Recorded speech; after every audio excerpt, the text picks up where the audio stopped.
Mesdames et messieurs, bonjour. Les investitures au sein de Benno Bokk Yakaar qui ont suscité une levée de boucliers de la part de certains responsables ou militants de partis alliés et même de l'Alliance pour la République n'en finissent pas de faire couler beaucoup de salive. Cependant, nous disent nos confrères du journal Sud Quotidien, les analystes politiques ne semblent pas s'accorder sur les conséquences réelles sur le compagnonnage dans Benno que pourrait engendrer cette attitude du chef de la coalition présidentielle qui s'est quasiment adjugé la quasi-totalité des sièges de la coalition. Et pour ce faire, nos confrères de Sud Quotidien se sont entretenus avec le docteur Momar Thiam, spécialiste de la communication politique.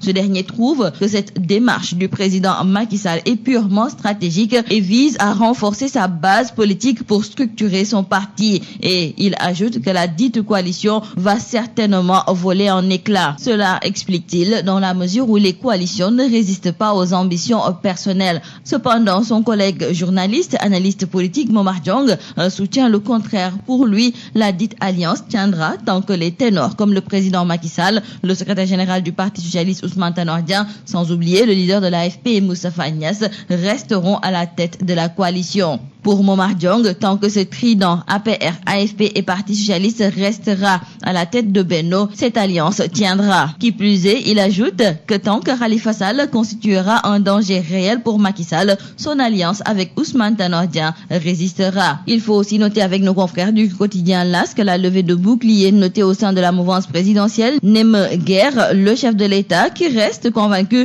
d'une victoire éclatante de sa coalition. Nos confrères nous indiquent que le chef de l'État Macky Sall est convaincu que cette situation n'aura pas une grande incidence sur le succès de la coalition présidentielle et il en veut pour preuve que depuis 2012, Benno Bokk Yakaar est sur une trajectoire de victoire. C'est pourquoi, nous disent nos confrères du quotidien Les Échos, le chef de l'État ne veut pas qu'on conteste ses choix concernant les investitures et surtout cantonner son collaborateur direct et leader d'un parti qui ne pèse pas lourd. C'est pourquoi, nous disent nos confrères du quotidien Les Échos, Maguette Ngom, conseiller spécial du chef de l'État, syndicaliste et secrétaire général du parti politique Nouvelle Intelligence pour le développement de l'Afrique, de même que Ansoumana Danfa, chargé de mission et patron du MAC Authentique, ont été tout simplement défenestrés du palais. Pour nos confrères du journal Vox Populi, après Ibrahim Abounguet, Macky Sabre, Maguette Ngom et Ansoumana Danfa et d'autres têtes risquent de tomber, nous disent nos confrères de Vox Populi, car le chef de l'État dicte sa loi, Moutba Mot,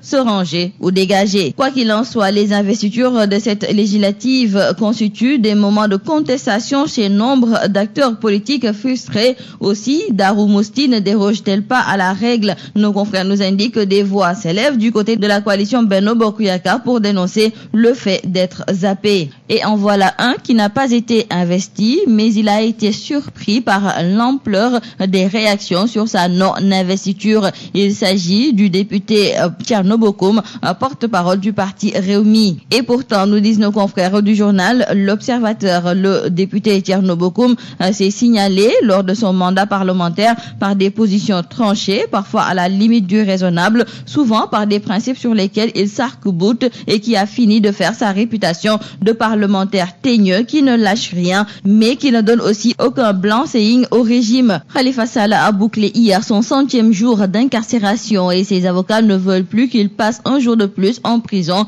Et nos confrères du journal Enquête nous indiquent donc qu'hier, ils ont exigé la libération immédiate du maire de Dakar détenu arbitrairement selon eux. Et ceci pour lui permettre de battre campagne en tant que tête de liste nationale pour les législatives du 30 juillet prochain, mais également d'aller voter le jour de l'élection. Les hémodialysés de l'hôpital Aristide Le Dantec sont encore dans le désarroi à cause des défaillances constatées dans des générateurs qui doivent effectuer les séances de dialyse. Selon nos confrères du journal La Tribune qui nous en parlent, les machines qui doivent soigner les malades sont plus fatiguées que les malades eux-mêmes. Ainsi, ces malades interpellent les autorités pour que les générateurs soient remplacés. Le chef du service de néphrologie, joint par nos confrères du journal La Tribune, confirme l'existence de machines défaillantes. Le professeur Boukar Diouf déclare que le fournisseur est en train de procéder au remplacement des machines défectueuses. Et nous terminons par nos confrères du journal Libération qui nous révèle que le siège social de Wari a été transféré au Togo depuis le 6 août 2015, date à laquelle son président directeur général Kabirou Mbodj avait convoqué une assemblée générale extraordinaire à cet effet. Et nos confrères nous indiquent donc que ce transfert dont les services fiscaux sénégalais ont été informés et nos confrères de se demander les raisons de ce transfert du siège social. Et seul le président directeur général de Wari, Kabirou Mbodj, possède des réponses. Notre pays a rejoint le mercredi dernier la longue liste des États en rupture diplomatique avec le Qatar. Et Dakar avait même marqué le coup en rappelant son ambassadeur à Doha. Et il faut signaler avec nos confrères du journal Dakar Times que le Sénégal n'est pas le seul pays africain à s'aligner derrière l'Arabie Saoudite dès le début de la crise avec le Qatar. Nos confrères ont appris que Doha est en train d'organiser la réplique contre l'ensemble des pays qui ont soutenu Riyad dans cette bataille. Le royaume qatari a pris des mesures pour rejeter toute demande de visa sollicitée à partir du Sénégal, ce qui constitue la première phase d'une réplique diplomatique